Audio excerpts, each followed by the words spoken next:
Assalamualaikum warahmatullahi wabarakatuh.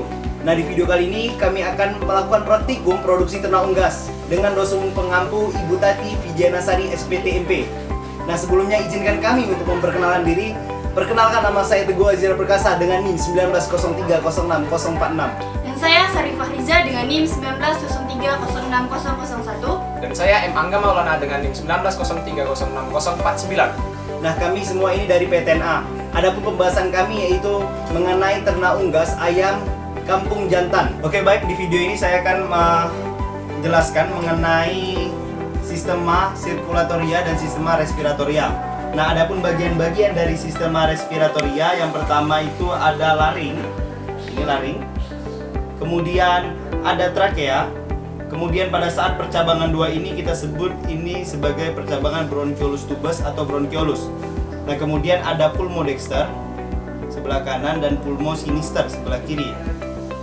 Nah, kemudian kita akan menjelaskan mengenai bagian yaitu sistema sirkulatoria yang terdapat pada kor.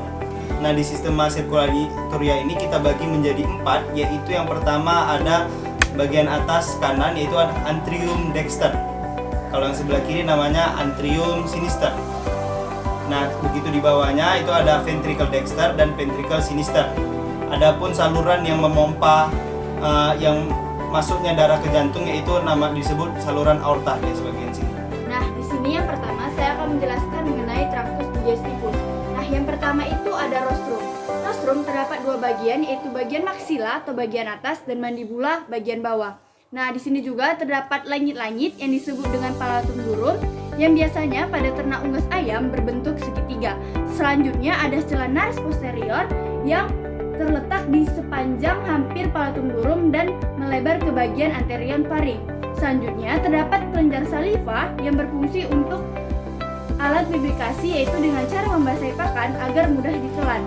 Pada saliva juga terdapat enzim amilase. Selanjutnya itu ada paring.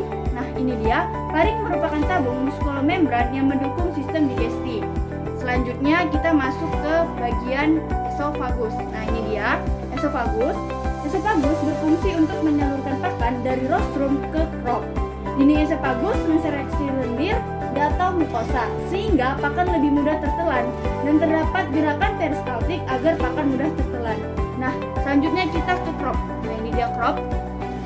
Crop merupakan pelebaran dari esofagus yang berfungsi sebagai penyimpanan pakan sementara dan dilanjutkan ke proventriculus. Ini bentuknya seperti ini. Proventriculus merupakan lambung sejati pada ayam. Di sini terjadi sekresi pepsinogen dan HCl. HCl berfungsi sebagai mengaktifkan enzim pepsinogen menjadi pepsin dengan cara menurunkan pH.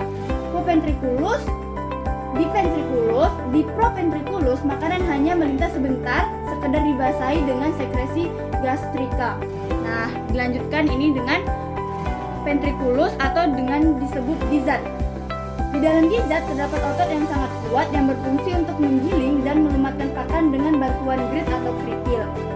Material halus akan langsung dialirkan di zat menuju usus halus, tetapi partikel pakan yang masih halus masih tetap tinggal di gizat untuk digiling selama beberapa jam. Selanjutnya kita masuk ke intestinum tenyo yang terdiri dari 3 bagian, yaitu bagian duodenum sampai dari mulai sini hingga sini. Selanjutnya bagian jejunum dimulai dari sini hingga batas sini, dan ileum dimulai dari sini hingga sini. Nah, yang pertama itu ada duodenum. Duodenum terjadi pencernaan secara enzimatik karena enzim yang disekresi oleh pankreas, yaitu yang pertama ada enzim amilase yang mengubah amilum menjadi glukosa, lipase mengubah asam lemak menjadi gliserol, dan tripsin mengubah protein menjadi asam amino. Selanjutnya kita masuk ke jejunum. Jejunum berfungsi untuk penyerapan nutrien secara berkelanjutan. Nah, di sini juga terjadi penyerapan protein pertama. Penyerapan pertama lemak yang dibantu oleh enzim lipase. Selanjutnya kita masuk ke ileum. Ileum berfungsi sebagai penyerapan nutrien yang secara berkeseluruhan. Selanjutnya kita masuk ke seka. Nah, di seka ini terdapat 2. Seka berfungsi sebagai pencernaan secara fermentatif oleh bakteri selulotik, mengubah selulosa menjadi karbohidrat sederhana. Seka ini berisi pakan yang sangat lembut yang dapat keluar masuk hanya sedikit air, karbohidrat, dan protein yang diserap oleh bantuan bakteri. Selanjutnya kita masuk ke rectum atau usus besar atau yang biasa kita sebut dengan intestinum crassum. Nah, itu dia dari sini hingga sini disebut dengan rectum, yang merupakan perpanjangan dari usus halus dan terdapat beberapa jenis bakteri dan terjadi penyerapan air secara yang jumlahnya hanya sedikit. Nah, kita masuk ke kloaka. Nah, ini dia kloaka. Kloaka yaitu muara dari 3 saluran. Yang pertama ada protodeum yang merupakan muara saluran reproduksi, urodeum adalah saluran urin, dan croptodeum adalah saluran pencernaan. Nah, selanjutnya saya akan menjelaskan organ tambahan yang ada dalam traktus digestivus. Ada 3. Yang pertama ada pankreas, yang kedua ada kantong empedu atau vesica valia atau yang biasa disebut dengan gallbladder, dan yang ketiga itu ada hati. Nah, yang pertama itu ada pankreas. Pankreas terletak di antara lekukan duodenum, berfungsi sebagai kelenjar endokrin dan eksokrin. Kelenjar endokrin karena mensekresi hormon insulin dan glukagon, dan kelenjar eksokrin karena mensekresi pancreatic juice yang dialirkan ke usus halus.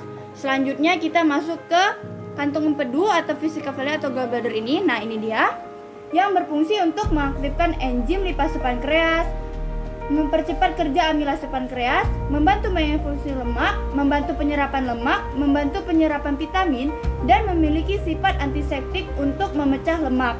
Warna kehijauan pada empedu ini, kantong empedu ini, nah ini nampak warnanya seperti kehijauan ini, disebabkan oleh produk akhir dari destruksi sel darah merah yaitu biliverdin dan bilirubin.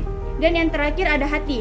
Nah, hati ini ada bagian dexter dan bagian sinister, yang fungsi utamanya adalah dalam pencernaan dan absorpsi, adalah produksi empedu. Selain itu juga fungsinya untuk sekresi empedu, detoksifikasi racun, metabolisme protein, karbohidrat dan lemak, serta deaminase asam amino.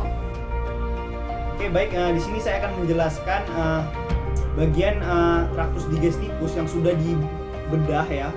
Yang pertama itu ada crop, di mana crop ini makanan atau tekstur dari makanan yang dikonsumsi ternak unggas tadi masih utuh ya.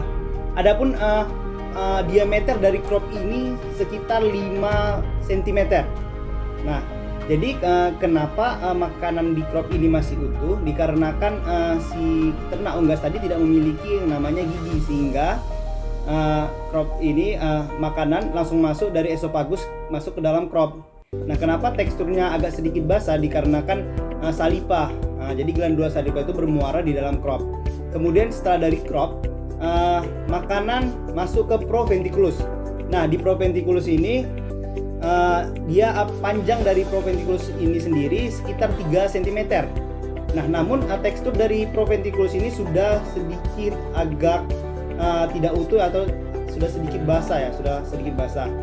Nah, kemudian baunya juga, aromanya juga agak sedikit asam gitu ya.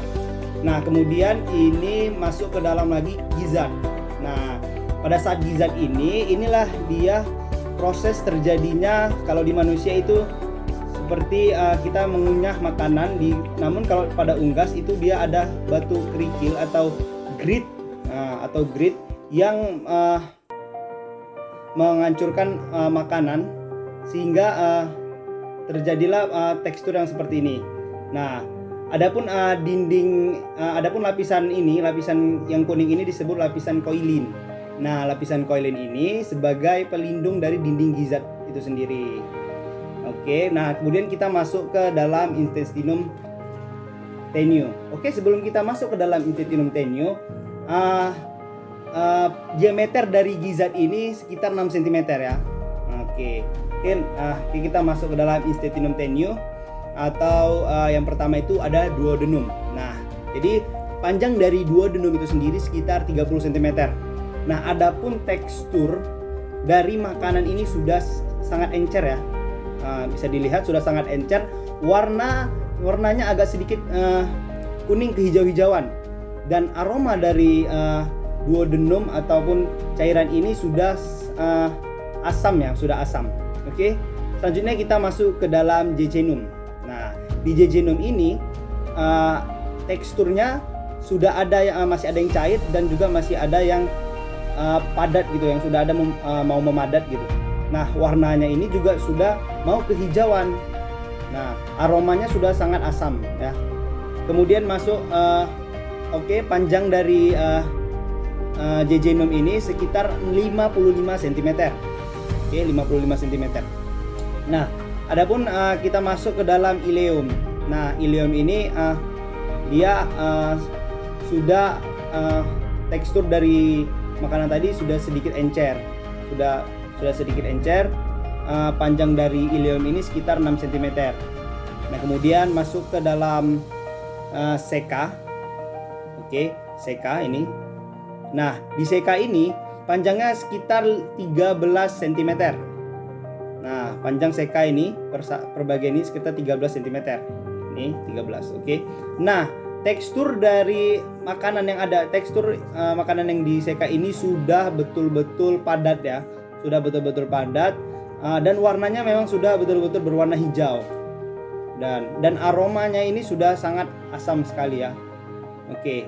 Setelah dari seka kita masuk ke dalam rektum. Nah, adapun panjang dari rektum ini sekitar 7 cm ya. Nah, makanan yang sudah dari seka tadi sudah berubah menjadi feses ya di sini di rektum ini. Nah, dan baunya juga sudah seperti amonia. Baiklah, saya akan menjelaskan mengenai dua sistem yang ada pada unggas, yaitu sistem urogenitalia dengan sistem urinaria. Yang pertama saya akan menjelaskan mengenai sistem urinaria yang terdiri dari ren atau ginjal, yang dimana fungsinya sebagai tempat absorpsi, reabsorpsi, dan filtrasi. Dan selanjutnya urin akan diteruskan pada saluran ureter yang akan bermuara pada ductus vesika urinaria, yang mana vesika urinaria ini akan menampung urin sementara dan akan diteruskan atau dikeluarkan pada saluran kolaka, yaitu urodeum. Nah, selanjutnya saya akan menjelaskan mengenai sistem urogenitalia, di mana sistem urogenitalia itu terdiri dari dua pasang testis, di mana testis pada unggas jantan itu, ayam jantan ini, tidak seperti hewan lainnya yang dimana tidak dibungkus oleh skrotum. Di mana fungsi dari kedua testis ini adalah menghasilkan cairan sperma atau cairan semen dan hormon-hormon seperti hormon testosteron. Dan selanjutnya ketika cairan sperma telah dihasilkan, maka akan diteruskan kepada epididymis, yang dimana epididymis ini terletak di bawah testis. Di mana epididymis ini menjadi tempat semen atau cairan sperma sementara untuk diteruskan kepada vas deferens.